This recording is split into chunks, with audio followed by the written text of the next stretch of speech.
I refuse to make my mind do the talking. I refuse to let my mind dictate the limits I haven't placed on myself yet. I refuse to stay stuck. I want to fly. I want to grow. I want to soar. Soar above my dreams, further than my mind can reach, higher than my fears can threaten. I want to rest in the cosmos of expansion I am open. and know that I am ever unfolding. A single light created from source. with many. I am not the flickering candle. God. I am the So sun. bright. I am the Reflecting. moon. I am because I am. I am always I choose in my to be power. all of me. I choose to exist in in my a new paradigm. reality. I choose to shift to a new world. A world that the overloaded matrix of my mind Longer. can rest in. It's holding. What if our mind was the matrix that we keep trying to escape from? It's What if trying this constructed asleep. world could only exist if we believed in it, if we feed it with our fears, with our pain, with our doubts, That you have with our hatred, no power. locked in the perpetual grief of souls fighting to maintain a peaceful mind and a sanctuary within self. We are too tired and too exhausted to find safety. The structures that we currently have keep removing our safety nets so that we feel Find hopeless, safety in so that we feel lost, angry, sadness, despair. falling. We are no longer hopeless people. We have become hopeless souls. So distracted by life and its burdens that we have forgotten where we came from. We have forgotten that we are here for a reason. We are here to live a season of many seasons. But I want to remember. We are here to transform, to bring forth wisdom hidden in plain sight, Could be exactly to bring as we forth wanted to knowledge. What do you do with The truth wisdom lies once you have it? within you.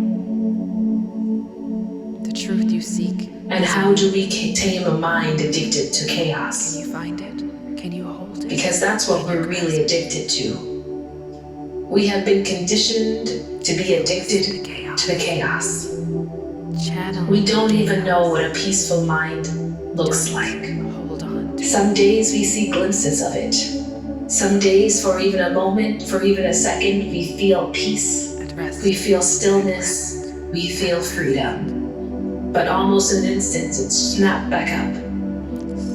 We're pulled back in, pulled back down by burdens, by chaos. Trapped, stuck, suppressed, waiting to fly free, waiting to soar, but unable to see that we are victims.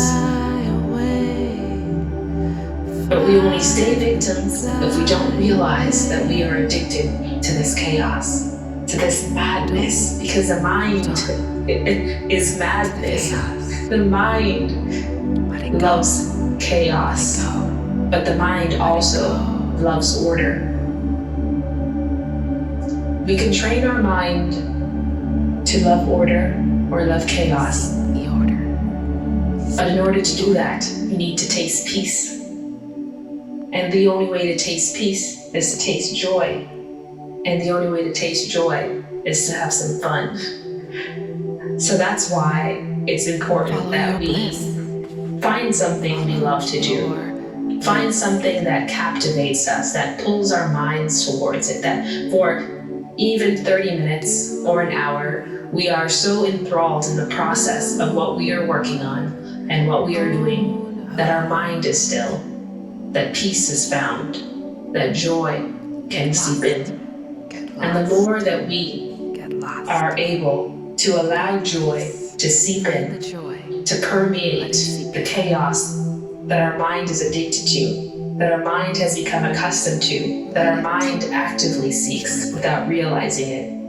In the TV shows that we watch, in the social media posts that we all seeking chaos. But the only way to find stillness is by doing something you love, something that makes you happy, something that takes your mind away and reconditions it to tap in to your inner self, to your inner joy, to your inner balance, and grounds you in the present moment, grounds you and allows you to seek refuge in something else except for something outside of yourself, something to choose versus something that someone's chosen for you. I think that is very important in stilling the mind and allowing ideas to flow and to come up, but most of all, in allowing the matrix of your mind to pause for a minute and for you to really see things as they really are. Because the more you see things as they really are, the more you will realize what they're not. And when you see what they're not, then you can be a lot more peaceful in knowing what they are. That's a little confusing, I know, but those who get it will get it.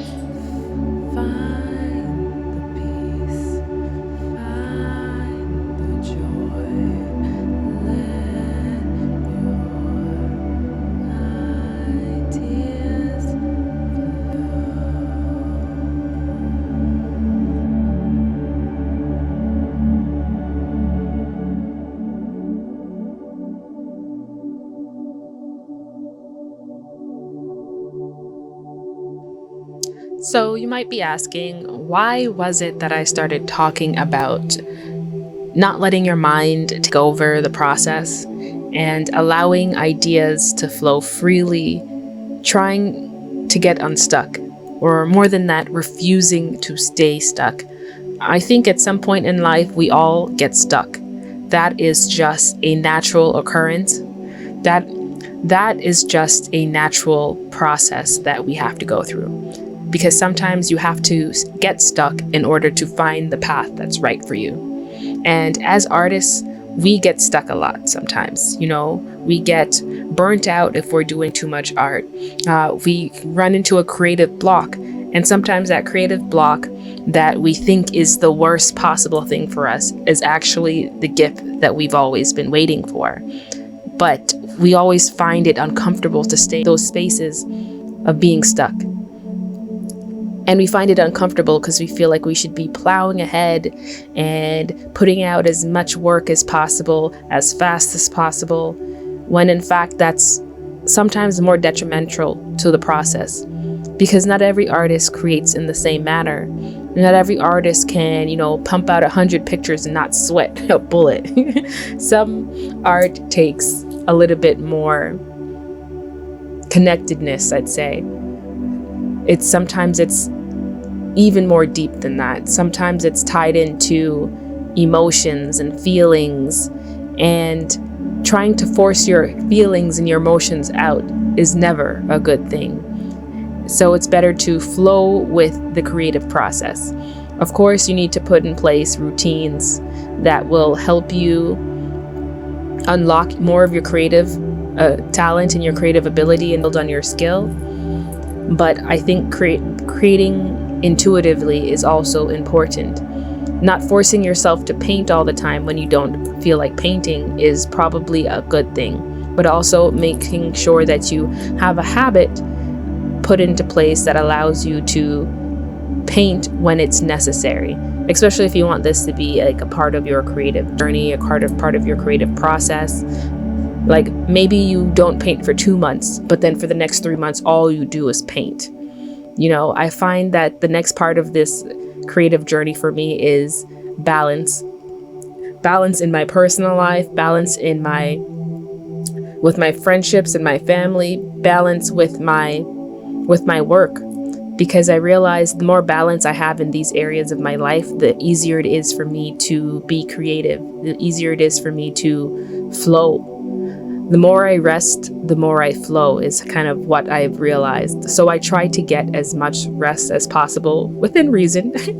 Like I said, like I have my go, go, go months, and then I have my, okay, I really can't do anything months. And I think a part of this journey is not being mad at myself about those times where I can't go all the time, and knowing that even this pause is a part of the process, it's a part of the journey, and using that time where I can't put pedal to the metal basically, and using it as a way to collect creative ideas, creative inspiration, to focus my attention on different areas of my life that I've neglected because I've just been in like go zone, I think is important. Like for example, recently I've been trying to focus on my health a lot more, making sure that I'm prioritizing what my body needs and what my mind needs, especially my body, because I had surgery, and that surgery prevented me from really exercising as much as I could.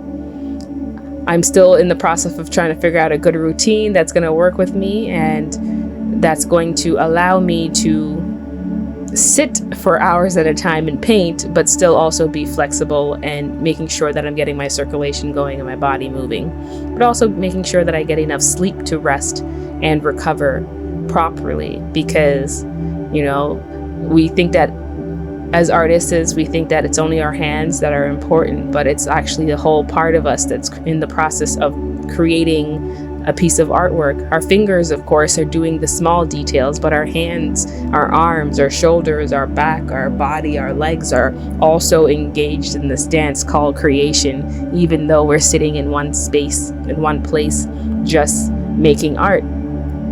So I'm in the process of getting really serious with myself to try to get myself back into shape again. And because I noticed that when my body's fluid and flexible, so is the artwork also. The more movement I engage with my body, and the more I'm moving around and active, it also helps me be more creative.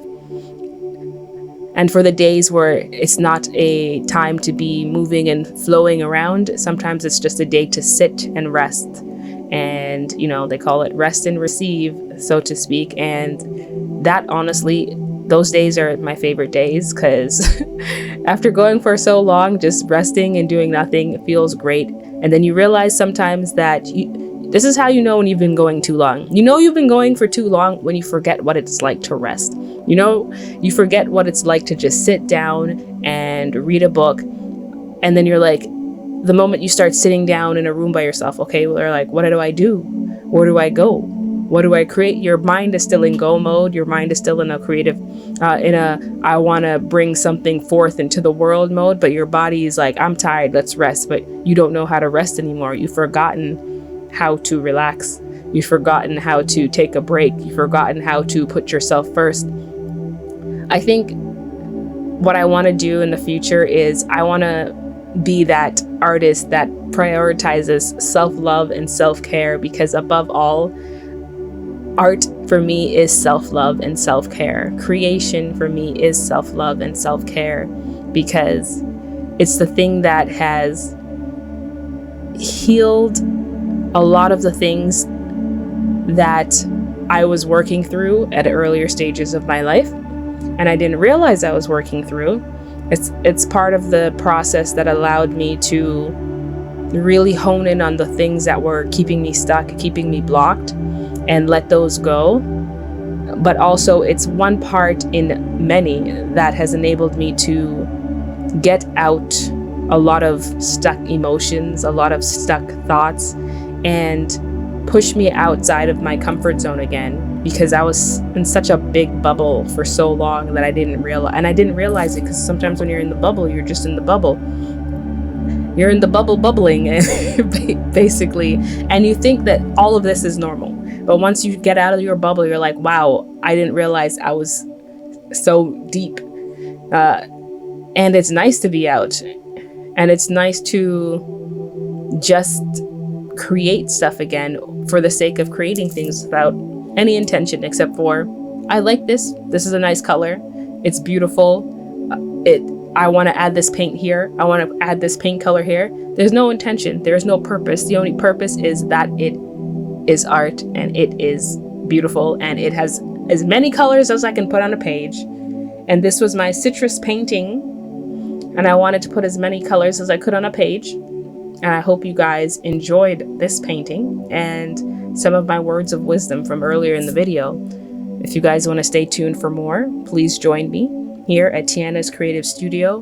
More paintings to come. And don't forget, get out of your mind, people, and get into your hearts. Get into your spirit and create, create, create.